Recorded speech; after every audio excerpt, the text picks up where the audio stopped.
నమస్కారం సుఖీభవకు స్వాగతం. ఈ రోజు సుఖీభవలో నెల తక్కువ పిల్లలకు నవరక్షణ. ఎంతకీ నిద్ర పట్టడం లేదా? పొట్టలో ఉబ్బరాన్ని తగ్గించే చిట్కాలివే.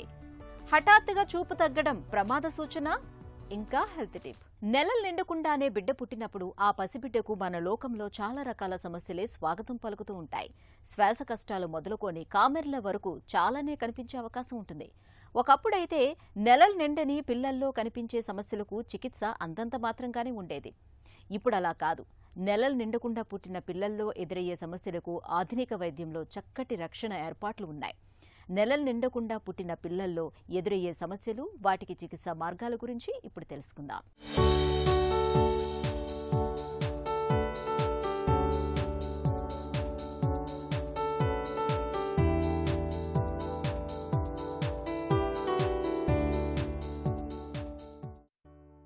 విలక్షణమైన మన ప్రకృతిలో ప్రతి అంశానికి ఒక నిర్దిష్టమైన కాల వ్యవధి ఉంది. పిందె కాయగా మారటానికి, ఆపై పండుగ పక్వం చెందటానికి కొంతకాలం పడుతుంది. అలాగే పైరు ఏపుగా ఎదిగి ఆపై పంటగా కోతకు వచ్చేందుకు కొన్ని మాసాల గడువు ఉంటుంది. అలాగే గుడ్డు పొదిగి పక్షిపిల్ల బయటకు రావటానికి కొంతకాలం పడుతుంది. ఇదే సూత్రం మనకి వర్తిస్తుంది. అమ్మ కడుపులో బిడ్డగా ఎదిగి పరిపూర్ణమైన శిశువుగా రూపుదిద్దుకొని ఆపై మన లోకంలోకి వచ్చేందుకు మనకు నవమాసాల గడువు ఉంది. మరి ఈ గడువుకు ముందుగానే, నిర్దేశిత కాల వ్యవధికి ముందరే ఈ లోకంలోకి వచ్చేస్తే కాల వ్యవధికి నోచని ఏదైనా అకాలమే అన్నట్లు నెలలు నిండకుండానే పుట్టిన పసిగుడ్డులో అనేక సమస్యలు, అనర్థాలు కనిపించే అవకాశాలు ఎక్కువగా ఉంటాయి. మామూలుగా మనకు కూడా తెలుసు కదండి, 9 నెలలు నిండిన తర్వాత నార్మల్గా డెలివరీ అవుతుంది. బట్ ప్రీటర్మ్ బేబీస్ అంటే 9 నెలల ముందు తెలుగులో, అదే ఇంగ్లీష్లో అయితే మనము 37 వీక్స్ అంటాం. 37 వీక్స్ కంటే ముందు డెలివరీ అయితే ప్రీటర్మ్ బేబీస్ అంటాము. సో ప్రీటర్మ్ బేబీస్ అంటే ఫస్ట్ మనకి వెయిట్ తక్కువ ఉంటుందండి. వెయిట్ తక్కువ ఉండడం వల్ల వాళ్ళు టెంపరేచర్ మెయింటైన్ చేసుకోలేరు. ఎందుకంటే తల్లి గర్భంలో వెరీ ప్రొటెక్టెడ్ ఎన్వైరన్మెంట్ ఉంటుంది. వాళ్ళ టెంపరేచర్ 37, మదర్కి ఏ టెంపరేచర్ ఉంటుందో బేబీ కూడా అదే టెంపరేచర్ మెయింటైన్ అవుతుంది. Once they are born, first major problem వచ్చి హైపోథర్మియా అంటారు. They cannot maintain temperature on their own because their skin is very ఇమెచ్యూర్గా ఉంటుంది. They lose lot of water from their skin, immature skin. So దానివల్ల temperature hypothermia అంటే చల్లగా అయిపోతారు. దానికోసం ఏం చేస్తామంటే ఈ బేబీస్ని ఫస్ట్ అండ్ ఫార్మోస్ట్ జాగ్రత్తగా ఎన్ఐసీయూకి షిఫ్ట్ చేస్తాం. ఎన్ఐసీయూలో వీళ్ళకి ఇంక్యుబేటర్ అని ఉంటుంది. ఇంక్యుబేటర్ అంటే బేసిక్గా ఇంక్యుబేటర్ పని ఏమంటే బేసిక్గా ఫస్ట్ ఈ హైపోథర్మియా అంటే టెంపరేచర్ మెయింటైన్ చేయడం. తల్లి గర్భంలో ఉన్న ఎన్వైర్న్మెంట్ సేమ్ రీక్రియేట్ చేస్తాం అనమాట. అక్కడ చేయడం వల్ల వాళ్ళ టెంపరేచర్ ఫస్ట్ మెయింటైన్ అవుతుంది. సెకండ్ మోస్ట్ ఇంపార్టెంట్ థింగ్ వచ్చి వాళ్ళకి లంగ్స్ మెచ్యూరిటీ అయి ఉండదు. లంగ్స్ మెచ్యూరిటీ కాకపోవడం వల్ల బేసిక్గా వాళ్ళ ఆక్సిజన్, కార్బన్ డైఆక్సైడ్ మెయింటైన్ కాదు, ఆయాసపడిపోతారు. సో వాటికి ఏంటంటే లేటెస్ట్ అడ్వాన్స్ ట్రీట్మెంట్ ఈజీగా అవైలబుల్ ఉందన్నమాట అన్ని ప్రాంతాల్లో. ఎస్పెషలీ లంగ్స్ ఎందుకు అలా ఆయాసపడతారంటే లంగ్స్ మెచ్యూరిటీకి ఒక సర్ఫెక్టెంట్ అనే పదార్థము చాలా యూస్ఫుల్ అనమాట. అది తక్కువగా ఉంటుంది, ఇంకా డెవలప్ అయి ఉంటుంది బేబీస్కి. సో దాన్ని రీప్లేస్మెంట్, సర్ఫెక్టెంట్ రీప్లేస్మెంట్ థెరపీ అంటారు అనమాట. అది లంగ్స్లో మనం ప్రొవైడ్ చేయడం వల్ల ఆయాసం చాలా మటుకు తగ్గుతుంది. Once we provide that, apart from that we need to provide ventilation. సర్ఫెక్టెంట్తో పాటు మనం ventilation, depending on the need for the baby, we provide that respiratory support, which gradually over the period of time respiratory problem gradually tagutundi, then we will gradually withdraw the support. మాతృగర్భంలో చిన్న నరుసుగా మొదలవుతుంది పిండం ప్రయాణం. ఆపై నవమాసాల పాటు దినదిన ప్రవర్ధమానంగా ఎదుగుతూ చివరికి పండంటి శిల్పంలా రూపుదిద్దుకుంటుంది. ఈ లోపుగా అంటే నెలలో నిండకుండానే పుట్టేసినప్పుడు ఆ పసి బిడ్డలో అవయవాలన్నీ పూర్తిగా రూపుదిద్దుకొని ఉండవు. ముఖ్యంగా శ్వాస అవయవాలైన ఊపిరితిత్తులు పూర్తి స్థాయిలో అభివృద్ధి చెందని పరిస్థితి ఉంటుంది. సర్ఫాక్టెంట్ అనే పదార్థం ఊపిరితిత్తుల్లో సరిగా తయారవకపోవటం వల్ల నెలలు నిండకుండానే పుట్టిన శిశువుల్లో ఊపిరితిత్తులు పూర్తిగా వ్యాకోచించలేకపోతుంటాయి. దీంతో శిశువులు తేలిగ్గా గాలి పీల్చుకోలేరు. Respiratory distress, pulmonary hypertension వంటి లోపాలు తలెత్తే అవకాశం ఉంటుంది. నిమోనియా వచ్చే ప్రమాదము ఉంటుంది. Jaundice is very natural, physiological, and most of the times term babies ki it doesn't require treatment. Especially mother blood group negative కానీ ఓ పాజిటివ్ ఉండి బేబీ బ్లడ్ గ్రూప్ ఏ కానీ బి కానీ ఉంటే వాళ్ళకి కొద్దిగా ఎక్కువ జాండీస్ రావచ్చు. అప్పుడు ఆ బేబీస్కి జాండీస్కి ట్రీట్మెంట్ అవసరం అవుతుంది. అది కూడా సింపుల్ నాన్ ఇన్వేజివ్ ఫోటోథెరపీ అని పెడతారు, ఒక 2-3 days పెడతారు, దాంతో తగ్గిపోతుంది. మరి కొంతమందికి ఎక్కువ ఉంటే బలి బ్రెయిన్కి 20 అనమాట కొంత ఫిగర్, ఇంపార్టెంట్ ఫిగర్, అది దాటిపోతే maybe that jaundice go to the brain and damages the brain and causes the long term consequences. So అది ప్రివెంట్ చేయడానికి ప్రీటర్మ్ బేబీస్ కానీ టర్మ్ బేబీస్ కానీ రెగ్యులర్గా మేము ఏం చేస్తామంటే వాళ్ళ లెవెల్స్ మానిటర్ చేస్తాం. It is safe zone, safe levels అనేటివి ఉంటాయి. కొద్దిగా ఎక్కువ ఉంటే ఫోటోథెరపీ పెడతాం, మరీ ఎక్కువ ఉంటే will go for the any intervention like exchange transfusion and IVIG, కొన్ని ఇంటర్వెన్షన్స్ ఉంటాయి. First and most important thing is jaundice గురించి భయపడకుండా జాండీస్ ఉన్నప్పుడు ఫస్ట్ డాక్టర్ని కన్సల్ట్ చేసి ఈవెన్ టర్మ్ బేబీస్ని కూడా, సో దట్ ఈ సేఫ్ లెవెల్లో ఉందా లేదా, ఏమైనా ట్రీట్మెంట్ అవసరం ఉందా లేదా, అండ్ రెగ్యులర్గా ఒక 5 days 1 week దాకా ఫాలో అప్ అయితే జాండీస్ గురించి ఏమీ భయపడాల్సిన పని లేదు. 9 నెలలు గర్భంలో ఉన్న శిశువు తల్లి అందించే గాలి, ఆహారం తీసుకుంటూ ఎటువంటి ఇబ్బంది లేకుండా పెరుగుతూ ఉంటుంది. బయటకు వచ్చిన వెంటనే తనకు తానుగా గాలి పీల్చాలి, ఆహారం తీసుకోవాలి, మన వాతావరణ పరిస్థితులను ఎదుర్కోవాలి. వీటన్నిటినీ తట్టుకొని నిలబడటానికి శక్తిని పుంజుకోవాలి. ఈ శక్తిని ఇంకా ఎదగని కాలేయం త్వరగా అందివ్వలేదు. దీనికి తోడు పుట్టగానే ఎర్ర రక్త కణాలు తగ్గుతాయి, శరీరంలో బిలిరుబిన్ ఎక్కువవుతుంది. ఫలితంగా కళ్ళు, గోళ్ళు, చర్మం కొద్దిగా పసుపు రంగులోకి మారతాయి. పూర్తికాలం అమ్మ గర్భంలో ఉండి ఆరోగ్యవంతంగా పుట్టిన పిల్లల కన్నా నెలలు నిండకుండానే పుట్టిన పిల్లలకు, పుట్టుకతోటి బరువు తక్కువగా ఉన్న పసిబిడ్డలకు ఈ కామెర్ల ముప్పు మరింత ఎక్కువగా ఉంటుంది. నెలలు నిండని పిల్లల్లో కనిపించే కామెర్లను నయం చేసేందుకు ఫోటోథెరపీ, ఎక్స్చేంజ్ ట్రాన్స్ఫ్యూజన్ వంటి ఆధునిక చికిత్సలెన్నో ఇవాళ అందుబాటులో ఉన్నాయి.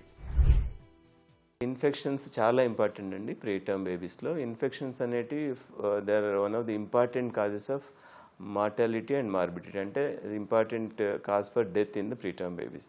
So first of all we see that infection రాకుండా చూసుకుంటాం. దానికి మనం ఎన్ఐసియులో స్టెరైల్ ఎన్వైర్న్మెంట్, అంటే ఆపరేషన్ థియేటర్ లాగా ఎంట్రీ రిస్ట్రిక్ట్ చేస్తాం, ఫస్ట్ స్టెరైల్గా మెయింటైన్ చేస్తాము, అన్ని procedures non invasive techniques use చేస్తాము. సో ఒకసారి ఇన్ఫెక్షన్స్ వచ్చిన తర్వాత బేసిక్గా వీళ్ళకి ఇన్ఫెక్షన్ వస్తే, మామూలుగా మనకి ఇన్ఫెక్షన్ వస్తే ఎక్కడో ఒకచోట ఆగిపోతుంది, లంగ్స్లో కానీ, దగ్గుగా కానీ, మోషన్స్గా కానీ. వీళ్ళకి అలా కాదనమాట. ఒకసారి ఇన్ఫెక్షన్ వస్తే ప్రీటర్మ్ బేబీస్కి it all spreads entire body, అంటే దాన్ని సెప్టిసీమియా అంటారు. And also it spreads to all organs including brain. So that ఒకసారి బ్రెయిన్కి స్ప్రెడ్ అయిన తర్వాత మనం యాంటీబయాటిక్స్, వాళ్ళకి బ్లడ్లో ఇన్ఫెక్షన్ స్ప్రెడ్ అయితే 14 days యాంటీబయాటిక్ ఇవ్వాల్సి వస్తుంది. అండ్ అదే బ్రెయిన్కి స్ప్రెడ్ అయిపోయింది అనుకోండి 21 days ఇవ్వాల్సి వస్తుంది. సో ఇవన్నీ చాలా ప్రయాసతో కూడుకున్న థింగ్స్ కాబట్టి first and foremost we see that there is no infection in the NICU and also we see that no baby gets infected. గ్రామీణ ప్రాంతాల్లో నెలలు నిండకుండానే పుట్టిన నవజాత శిశువులకు సైతం అత్యాధునిక సేవల్ని అందించేందుకు వీలుగా రిట్రైవల్ సర్వీసెస్ అనే కొత్త ఏర్పాటు ఇప్పుడిప్పుడే ప్రాచుర్యం పొందుతోంది. నెల తక్కువ పిల్లల్ని సాధ్యమైనంత త్వరగా ఆసుపత్రికి తరలించే లోపు అవసరమైన ఇంక్యుబేటర్, వెంటిలేటర్ వంటి అన్ని రకాల ఏర్పాట్లని అంబులెన్స్ వాహనంలో ఏర్పాటు చేస్తున్నారు. ఈ ఏర్పాటు మూలంగా త్వరగా ఆసుపత్రికి చేరటంతో పాటు పుట్టిన తొలి గంటల్లోనే సత్వర వైద్య సాయం అందటం వల్ల నెల తక్కువ పిల్లల్లో తలెత్తే కొన్ని రకాల సమస్యలకు ఆదిలోనే అడ్డుకట్ట వేయటానికి వీలవుతుంది. అయితే నెలలు నిండకుండానే కాన్పు అయ్యే అవకాశాలు ఉన్నాయని డాక్టర్లు చెప్పినప్పుడు అత్యాధునిక సౌకర్యాలతో కూడిన నవజాత శిశువులకు నాణ్యమైన వైద్య సేవలు అందించే ఆసుపత్రుల్లో పురుడు పోయించుకోవటం తల్లి, బిడ్డలు ఇద్దరి ఆరోగ్యానికి ఎంతో శ్రేయస్కరం. కంటికి కునుకు కరువైతే తనువు తల్లడిల్లిపోతుంది, మనసు కకావికలమవుతుంది, ఫలితంగా తెలియని బడలిగా ఆవహిస్తుంది, నీరసం, నిస్సత్తువ పట్టి పీడిస్తాయి. మొత్తంగా నిద్రలేమితో మానసికంగా, శారీరకంగా అంతులేని వ్యధ కలుగుతుంది. ఈ నిద్ర కష్టాల్ని అధిగమించేందుకు మనలో చాలామంది ఇష్టం లేకపోయినా నిద్ర మాత్రల్ని ఆశ్రయిస్తూ ఉంటారు. అయితే జీవనశైలిలో కొన్ని ప్రత్యేక జాగ్రత్తల్ని తీసుకోవటం ద్వారా నిద్రలేమిని సులువుగానే జయించవచ్చని చెబుతారు నిపుణులు. నిద్రలేమికి కారణాలు, పరిష్కార మార్గాల గురించి ఇప్పుడు తెలుసుకుందాం. నిద్ర సరిగ్గా లేదు అనేదానికి ఇండికేటర్స్ ఏమిటంటే, ఇప్పుడు నైట్ నిద్ర లేదని వచ్చినప్పుడు ఇంకా వాళ్ళకు నిద్ర సరిపోవడం లేదు ఆ బాడీకి, ఆ శరీరానికి అనేటప్పుడు కొన్ని ఇండికేటర్స్ ఉన్నాయి. అది ఏమంటే ముఖ్యంగా వాళ్ళు డే టైము ఆఫీస్లో ఫర్ ఎగ్జాంపుల్ ఏదైనా వర్క్ చేసి, అంటే సాఫ్ట్వేర్ ఇంజనీర్ లేదా వర్క్ చేస్తుంటారు అనుకోండి, వాళ్ళకు డే టైము ఆఫీస్కి పోవడము, ఇట్లా కునుకు రావడము, వర్క్ చేస్తూ మధ్య మధ్యలో నాప్స్ ఒక 10 minutes నిద్రపోవడము లేదా 5 minutes నిద్రపోవడం అట్లా వస్తుంటే అదొక ఇండికేటర్. ఆ విధంగా వస్తుంటే వాళ్ళకు నైటు సరైన నిద్ర లేదు అనేదానికి ఇండికేటర్. ఇంకోటి ఏమిటంటే నైటు కొందరు గురక పెట్టే అలవాటు ఉంటుంది. సో ఈ గురక నార్మల్గా 80% ఆఫ్ వాళ్ళకు ఎటువంటి ఇబ్బంది ఉండదు, కానీ బట్ ఒక 10 to 20% ఆఫ్ వాళ్ళకు ఆ గురక వల్ల ఏమిటంటే మధ్య మధ్యలో స్లీప్ డిస్టర్బెన్సెస్ అయ్యేసి తర్వాత బ్రెయిన్కి సరైన ఆక్సిజన్ అందక డే అంతా కునుకు తీస్తుంటారు. అది ఒక రకమైన ఇది. సో ఈ విధంగా డే టైము వాళ్ళు కునుకు తీస్తుంటే అప్పుడు వాళ్ళకు నైటు సరైన నిద్ర లేదనే దానికి ఇండికేటర్. అప్పుడు మనం దానికి సంబంధించిన ట్రీట్మెంట్ ఇవ్వాల్సిన, అది ఎందుకు వాళ్ళకు నైట్ నిద్ర రావడం లేదు అని కనుక్కొని దాన్ని బట్టి మనం ట్రీట్మెంట్ ఇవ్వాలి. కానీ నిద్ర లేదని వాళ్ళకు నిద్ర టాబ్లెట్ ఇవ్వడం అనేది it is completely wrong. So కాబట్టి వారికి అటువంటి పేషెంట్, అది ఆమెకు ఎగ్జాంపుల్ చెప్పాను చూడండి ఇంతకుముందు, ఆమెకు ఏం చెప్పానంటే, మీకు డే టైం యాక్టివ్గా ఉన్నారు కాబట్టి నైట్ మీరు ఎంత నిద్ర వస్తుందో మీరు చెప్పలేక, నిద్ర లేదంటున్నారు, ఏదో ఒక టైం మీరు నిద్రపోతున్నారు కాబట్టి ఆ నిద్ర మీ శరీరానికి సరిపోతుంది, ఇంకా అంతకంటే ఎక్కువ నిద్ర మీకు అవసరం లేదు. నిద్ర రానప్పుడు మీరు 9కు 10కు పనుకోకుండా 11 లేదా 11:30కి అట్లా మీరు ఏదో ఒక బుక్స్ చదువుకోవడము, లేకపోతే టీవీలో మంచి ప్రోగ్రామ్స్ చూసుకొని ఏదైనా భక్తి గీత అటువంటి ఏదైనా మీకు ఇంట్రెస్టింగ్ ప్రోగ్రామ్స్, సాంగ్స్ కానీ అటువంటి చూసుకొని 11కు పనుకోండి, పొద్దున్నే 4కు 5కు లేసేసి మళ్ళీ మీ పని మీరు చేసుకోండి. అంతేగాని నిద్ర లేదని మనం నిద్ర టాబ్లెట్స్ వాడడం అనేది తప్పని నేను చెప్పడం జరిగింది. కడుపు నిండుగా తిన్నప్పుడు భుక్తాయాసం రావటం, పీకల దాకా మెక్కినప్పుడు తిన్నది అరగక ఆయాసంతో ఆపసోపాలు పడటం మనలో చాలామందికి అనుభవమే. అయితే కడుపు నిండుగా తిన్నా తినకపోయినా మనలో కొంతమందికి అజీర్తి, కడుపు ఉబ్బరం అనేది సమస్యగా మారుతూ ఉంటుంది. పొట్టంతా ఉబ్బరించడానికి తినే ఆహారం మొదలుకొని మన అలవాట్ల వరకు చాలా కారణాలే ఉంటాయని చెబుతారు డాక్టర్లు. నిత్య జీవితంలో ఎంతో మందిని బాగా ఇబ్బంది పెట్టి కడుపు ఉబ్బరం నుంచి ఉపశమనం పొందటానికి ఏం చేయాలో ఇప్పుడు తెలుసుకుందాం. కడుపంతా ఉబ్బరంగా అనిపించడం మనలో చాలా మందికి అనుభవమే. అందరూ ఎప్పుడో అప్పుడు దీంతో ఇబ్బంది పడ్డవారే. అతిగా తినటం, అనారోగ్యకర ఆహారం, గబగబా తినటం, బద్ధకంగా కూర్చోవటం, ఇవన్నీ పొట్టలో ఉబ్బరాన్ని తెచ్చిపెడుతుంటాయి. ఇలాంటప్పుడు ఆహారం విషయంలో కొన్ని జాగ్రత్తలు తీసుకుంటే మంచి ఫలితం ఉంటుంది. ముఖ్యంగా ఆహారాన్ని తింటున్నప్పుడు బాగా ఆస్వాదిస్తూ తినాలి, బాగా నమిలి తినాలి. ఈ అలవాటు తృప్తిని కలిగించటమే కాదు, ఆహారం బాగా జీర్ణం కావటానికి కూడా తోడ్పడుతుంది. ఒకేసారి ఎక్కువగా తినకూడదు. అలా తినడం వల్ల కడుపు ఉబ్బి ఇబ్బంది కలిగిస్తుంది. తక్కువగా ఎక్కువసార్లు తింటే కడుపు తేలికగా ఉంటుంది. తిన్నది కూడా బాగా వంటపడుతుంది. కందిపప్పు వంటి వాటిని వండటానికి ముందు నానబెట్టడం మంచిది. దీంతో పప్పులు త్వరగా ఉడుకుతాయి, తేలికగా జీర్ణమవుతాయి. పెరుగు, మజ్జిగల్ని తప్పనిసరిగా తీసుకోవాలి. ఇవి పేగుల్లో మంచి బ్యాక్టీరియా వృద్ధి చెందేలా చేస్తాయి. జీర్ణ వ్యవస్థ సక్రమంగా పనిచేయటానికి తోడ్పడతాయి. అలాగే ఆహారంలో పీచు తగినంత ఉండేలా చూసుకోవాలి. పీచు పదార్థం జీర్ణక్రియ సజావుగా సాగేలా చూస్తుంది, మలబద్ధకాన్ని నివారిస్తుంది. తిన్నది బాగా జీర్ణమైతే కడుపు ఉబ్బరం కూడా తగ్గుతుంది. మన చుట్టూ కనిపించే ప్రపంచం ఒక్కసారిగా మసకబారిపోతే, కళ్ల ముందు మనుషులందరూ అస్పష్టంగా నీడల్లాగా మారిపోతే, ఈ లక్షణాలన్నీ సాధారణ కంటి సమస్యల్లా భావించొద్దు.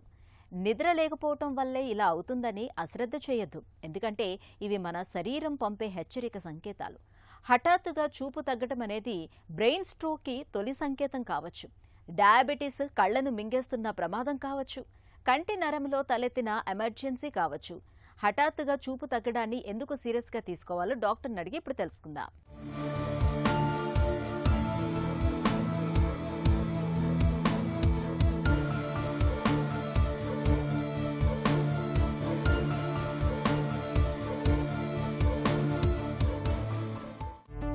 ఒక్కసారిగా చూపు తగ్గిపోతే అది ఎంతవరకు ప్రమాదకరం? సడన్గా చూపు తగ్గడము డెఫినెట్గా ప్రమాదకరమేనండి. ఎందుకు అంటే ఒక్కసారిగా చూపు తగ్గేదానికి ముఖ్యమైన కారణాలు రక్త ప్రసరణ కంటికి అనుకోండి, మెదడుకు అనుకోండి ఆగిపోతే ఒక్కసారిగా చూపు తగ్గిపోతుంది. అది వెంటనే ట్రీట్మెంట్ లేనప్పుడు, డిలే చేసినప్పుడు పర్మనెంట్గా చూపు పోయే ప్రమాదం ఉంది. కాబట్టి ఒక్కసారిగా చూపు పోయిన వాళ్ళు వెంటనే డాక్టర్ను సంప్రదించి సరిచేసుకోవాలి. హఠాత్తుగా చూపు తగ్గడానికి సాధారణ కారణాలేమిటి? రెటీనాకు మధ్య భాగంలో ఒక ఆర్టరీ ఉంది. ఆర్టరీ బ్లాక్ అయినప్పుడు నిమిషాల్లోనే చూపు తగ్గిపోతుంది.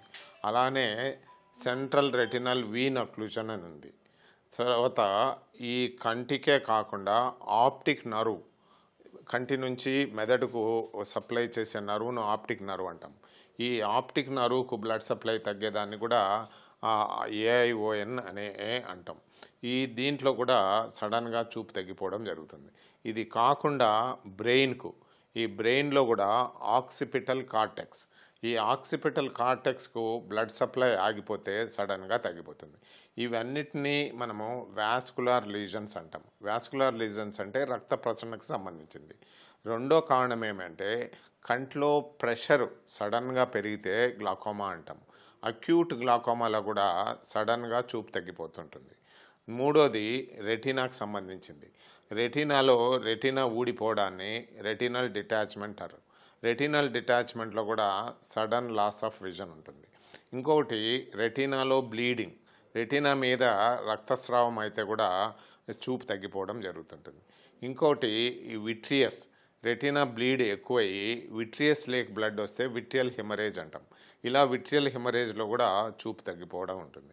ఇది కాకుండా ఈ ఇన్ఫెక్షన్స్లో యువిఐటిస్ అని, కెరటైటిస్ అని ఇలాంటి జబ్బుల్లో కూడా మనము సడన్గా చూపు తగ్గిపోవడము గమనిస్తూ ఉంటాం.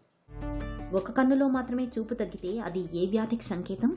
రెండు కళ్ళల్లో చూపు తగ్గేదానికి కారణం ఏమి అంటే సిస్టమిక్ ప్రాబ్లమ్స్ అంటే ఏమని హై బీపీ, లో బీపీ, ఎక్కువ షుగర్ రావడము, బ్రెయిన్కి సంబంధించినవి. దాంట్లలో రెండు కళ్ళు షేర్ చేసుకుంటాయి కాబట్టి రెండు కళ్ళల్లో చూపు తగ్గిపోవడం జరుగుతుంటుంది. అలానే ఈ క్యాట్రాక్ట్స్ అనేటివి కూడా స్లోగా రెండు కళ్ళల్లో ఉంటాయి. వెరాజ్ ఒక కన్నులోనే సడన్గా చూపు తగ్గిందంటే ఈ కంటి మీదనే ప్రభావం ఉంది అని. దాంట్లో అనుకున్నట్లుగా ఈ కార్నియా జబ్బులు అనుకోండి, యువియా జబ్బులు అనుకోండి, ఈ లెన్స్ జరిగిపోవడం, లెన్స్ డిస్లొకేషన్స్ అనుకొని విట్రియస్లో బ్లీడింగ్ రావడము, రెటినా ఊడిపోవడము ఇలాంటివన్నీ జరుగుతాయి. కాబట్టి ఈ కంటి సమస్యలే ఎక్కువ అని ఒక కన్నుకు వస్తాయి. కాబట్టి ఇది కూడా సీరియస్గానే తీసుకోవాలి. స్ట్రోక్, డయాబెటీస్ లేదా గ్లకోమా వల్ల కూడా చూపు తగ్గుతుందా? బ్రెయిన్ స్ట్రోక్ ఎందుకంటే మనకు ఉన్న కంటి యొక్క ఇన్ఫర్మేషన్ అంతా ఆప్టిక్ నర్వ్ ద్వారా బ్రెయిన్కి వెళ్తుంది. ఈ బ్రెయిన్లో కూడా ఆక్సిపిటల్ కార్టెక్స్ అని, ఫ్రాంటల్ కార్టెక్స్ అని ఈ భాగాలకు ఈ ఇన్ఫర్మేషన్ చేరవేస్తుంది. ఈ స్ట్రోక్ వచ్చినప్పుడు ఈ భాగాలకు బ్లడ్ సప్లై తగ్గిపోతే తప్పనిసరిగా చూపు కూడా తగ్గిపోతుంది. ఇంకా డయాబెటీస్లో చూపు ఎందుకు పోతుంది అంటే ఈ రక్తనాళాలు బ్లాక్ కావడం కానీ, రక్తస్రావం రావడం కానీ, రెటీనా వాపు, రెటినల్ ఎడీమా వల్ల కూడా ఈ చూపు తగ్గిపోతూ ఉంటుంది. ఈ గ్లాకోమాలో ఈ ముఖ్యంగా ఈ ప్రెషర్ వల్ల ఆప్టిక్ నర్వ్ దెబ్బతిని ఫీల్డ్ లాస్ అంటే బయట భాగం కనపడకన్నా పోవడము, రాను బ్లైండ్ కావడము జరుగుతుంది. ఈ మూడు జబ్బులు కూడా సీరియస్ ఏనండి. బ్రెయిన్ స్ట్రోక్స్ కానీ, ఈ గ్లకోమా కానీ, ఈ డయాబెటిక్ కానీ ఇవి కూడా మనము సీరియస్గా పరిగణించాలి. హఠాత్తుగా చూపు తగ్గినప్పుడు ఏం చేయాలి, ఏం చేయకూడదు? హఠాత్తుగా చూపు తగ్గేదానికి మనం ఇమీడియట్గా డాక్టర్ను సంప్రదించాలా, ముఖ్యంగా ఐ డాక్టర్ను సంప్రదించాలా. వాళ్ళు ఇది ఆక్యులర్ ఎమర్జెన్సీనా కాదా అనేది డిసైడ్ చేస్తారు. ట్రీటబులా, నాన్ ట్రీటబులా అనేది చూస్తారు. Majority of the time 95% of the time treatable. ఒక 5% ఆఫ్ ది టైం మేము కూడా ఏం చేయలేమండి అని చెప్పుకుంటుంటాం. ఎందుకు అంటే ఆ టైం దాటిపోయింది, అది ఇది అయిపోయింది అని. చాలా మాత్రము ఈ sudden fall of vision immediate ophthalmic attention అయితే రిస్టోర్ అయ్యే ఛాన్సెసే ఎక్కువ ఉంటాయి. చేయకూడదని ఏమంటే హోమ్ ట్రీట్మెంట్ అని, ఇంకోటి ట్రీట్మెంట్, ఈ ట్రీట్మెంట్ తీసుకుంటే బాగుంటుంది, ఆ ట్రీట్మెంట్ కావాలని అప్రాప్రియేట్ ఐ డాక్టర్ దగ్గరికి పోకుండా ఉండడమే చేయకుండా ఉండని పని. సో డిలే చేయడం అనేదే చేయకూడదు అనే చెప్తూ ఉంటాము. తర్వాత మీ హోమ్ రెమెడీసు, మీకు తెలిసిన ట్రీట్మెంటు చేయకూడదు. హఠాత్తుగా తగ్గిన చూపు తిరిగి వస్తుందా లేదా శాశ్వత నష్టమా? హఠాత్తుగా చూపు ఒకటి ఏమి రెటినల్ డిటాచ్మెంట్ తిరిగి వస్తుంది, 2 ఏమి గ్లకోమా తిరిగి వస్తుంది, 3 ఏమి విట్రియస్లో బ్లీడింగ్ కావడం ఆపరేషన్ ద్వారా మరీ తిరిగి వస్తుంది. ఇంకొకటి వాస్కులార్ లీజన్స్. వాస్కులార్ లీజన్స్ అంటే బ్లడ్ సప్లై ఆగిపోవడం. బ్లడ్ సప్లై ఆగిపోతే తిరిగి రావడానికి అన్నిటికీ వస్తుంది అని చెప్పలేము. కొంతవరకు మనం రెస్టోర్ చేయొచ్చు. కొంత డిలేడ్గా ప్రజెంట్ అయిన కేసులు మాత్రము ఆ ఉన్న రెటినల్ సెల్స్, దీన్నే విజువల్ ఎలిమెంట్స్ అంటాం, rods and cones and other cells death అయిన తర్వాత మన ఎంత బ్లడ్ సప్లై తీసుకొచ్చినా కూడా వాళ్ళకి చూపు రాకుండా పోవచ్చు. సిమిలర్లీ బ్రెయిన్ డ్యామేజ్ అయిన తర్వాత బ్రెయిన్ చాలా మాత్రము రికవరీ అవుతుంది, కొన్ని దశల్లో రికవరీ కాకుండా పర్మనెంట్ లాస్ అవుతుంది. సో ముఖ్యంగా మనం ఏడ చూస్తుంటామంటే రెస్టోర్ చేయలేని కేసులు optic nerve injury. Optic nerve injury ఎప్పుడైతుంది, ఈ మోటార్ బైక్ యాక్సిడెంట్స్, ఏదైనా యాక్సిడెంట్ అయినప్పుడు కంటికి గాయమైనప్పుడు ఆప్టిక్ నర్వ్ గాయమైతే చూపోతుంది. ఇలాంటివి మనం చూసేటప్పటికి పార్షియల్గా రెస్టోరేషన్ చేస్తున్నామే కానీ పూర్తి రికవరీ అవుతున్నాయి కానీ హామీ ఇవ్వలేకపోతున్నాం. హఠాత్తుగా చూపు తగ్గడం అనేది నిజానికి ఎమర్జెన్సీ. దీని వెనుక brain stroke, diabetes retinopathy, optic nerve damage వంటి పెద్ద సమస్యలు కారణంగా ఉండే అవకాశం ఉంది. ఉన్నట్టుండి చూపు తగ్గినప్పుడు ఆలస్యం చేయకుండా వెంటనే తగిన వైద్య సాయం పొందాలి. ఇక ఈరోజు కార్యక్రమాన్ని ముగించే ముందు ఒక చిన్న చిట్కా మీకోసం. పొద్దుతిరుగుడు గింజలని మెత్తగా నూరి చిన్న చిన్న ఉండలుగా చేసి ఉంచుకోండి. వీటిని ఆవు పాలతో 10 రోజుల పాటు తీసుకుంటే కిడ్నీల్లో రాళ్లు క్రమంగా కరిగిపోతూ వస్తాయి.